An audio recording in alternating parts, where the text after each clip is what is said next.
Once upon a time, there was a man, his name is Ayinla. Ayinla was a man known throughout the village for his kindness and generosity.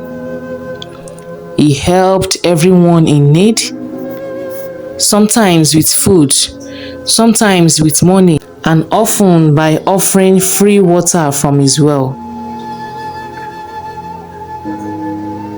His well was a blessing, especially for the poor who could not afford the borehole water sold by the wealthier villagers.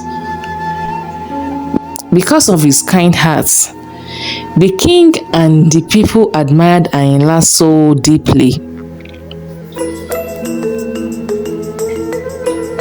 One fateful day, disaster struck the village. People began to fall sick with severe diarrhea. Many were rushed to the hospital, but tragically, 3 children died before they could get help. Chaos and fear spread like wildfire, and soon rumors began circulating. It's the water from Ayinla's well, someone whispered. That's what they drank before they got sick. The whispers turned into accusation. Anger and fear gripped the villagers. They stormed Ayinla's house, tore his clothes, and dragged him to the palace. The once beloved Ayinla now stood humiliated before the king, accused of poisoning the water.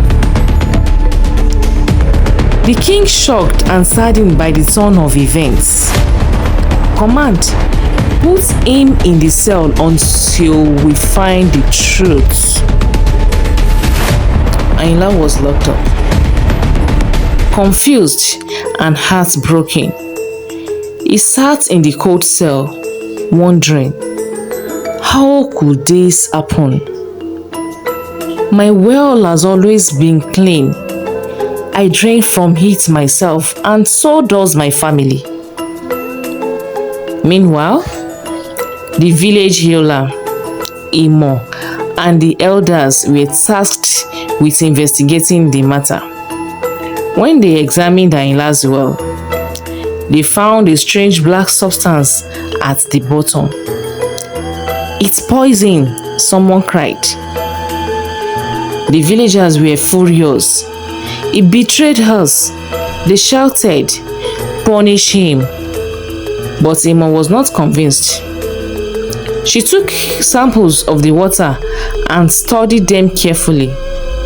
After days of careful examination, she uncovered something shocking. The poison had been deliberately placed in the well, and recently too.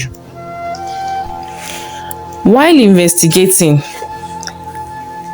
Imo overheard a peculiar conversation between 2 men.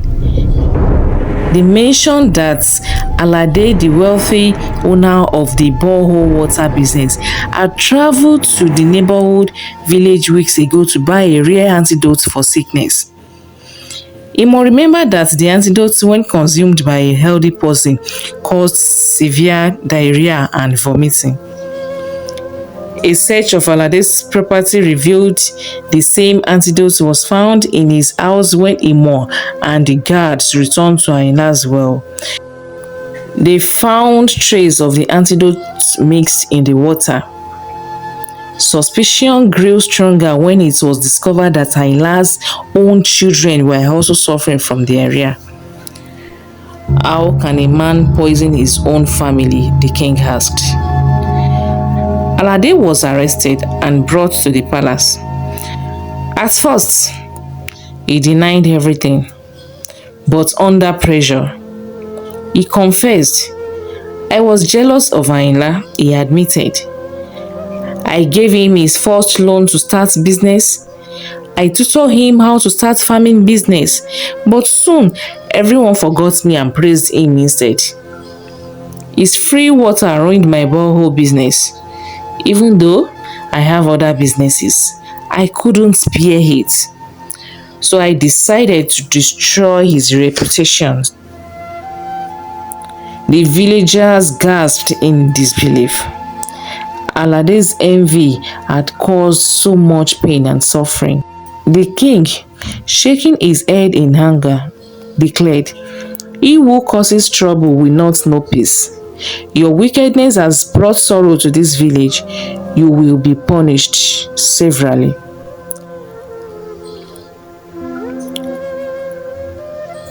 Alade was sentenced to prison, and his wealth was confiscated to compensate the family who had suffered. Ayinla was released, but it was not the same. The betrayal weighed heavily on his heart. He often sat quietly, his once bright eyes now filled with sorrow. How could people I helped so much turn against me so quickly? He wondered. The stress and heartbreak took a toll on Ayinla's health. One morning, he collapsed and could barely move. He was unconscious. Both the villagers and his family were afraid. Ayinla must not die. The great philanthropist of our time. The village healer promised to try his best. But one day, Ayinla gave up the ghost. The whole villagers went silent. They regretted their deed. They know they have wronged him. Even the trees in the forest give a sign that someone is gone. Tijani, Ayinla's eldest son, decided to step up. "I must take care of my family," he said. He started doing odd jobs around the village, but it wasn't enough. The cost of day-to-day responsibilities was too high. Tijani decided to travel to the city to look for better work. But while traveling, he was kidnapped by ritualists. They tied him up and took him to a dark forest. Tijani was terrified, but among the ritualists, one man recognized him. "You are Ayinla's son." The man said, "Your father once gave me and my family free water when we had nothing.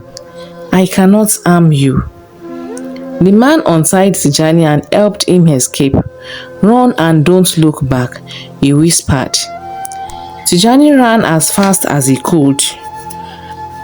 But in the darkness, he tripped and fell into a deep hole.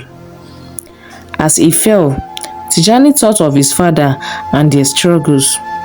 But when he hit the ground, he woke up, drenched in sweat. It was a dream. He rushed to his father's side and found him alive, but trembling in his chair. "Father, Father," Tijani cried, hugging him tightly. Hearing the commotion, his mother came in, tears streamed down her face.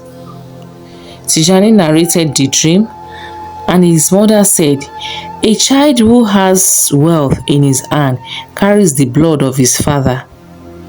Instead of a generous man to fall into a pit, a light will strike from above."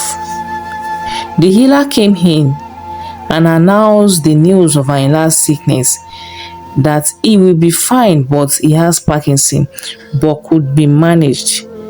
That is why he has a shaky hand. Ayinla's family felt bad, but Tijani never relents. The dream gave Tijani a new sense of purpose. He decided to follow in his father's footsteps and continue his legacy. The villagers, feeling guilty for their earlier betrayal, rallied around Tijani this time. Together, they honored Ayinla as a living legend and supported Tijani in building a foundation to help the needy. Over time, Tijani became a respected leader in the village, known for his selflessness and generosity. Ayinla, though frail, watched with pride as his son carried his torch. The villagers built a statue of Ayinla with the word, "The hands that gives," are never empty. Tijani stood by his father out celebrating as a hero.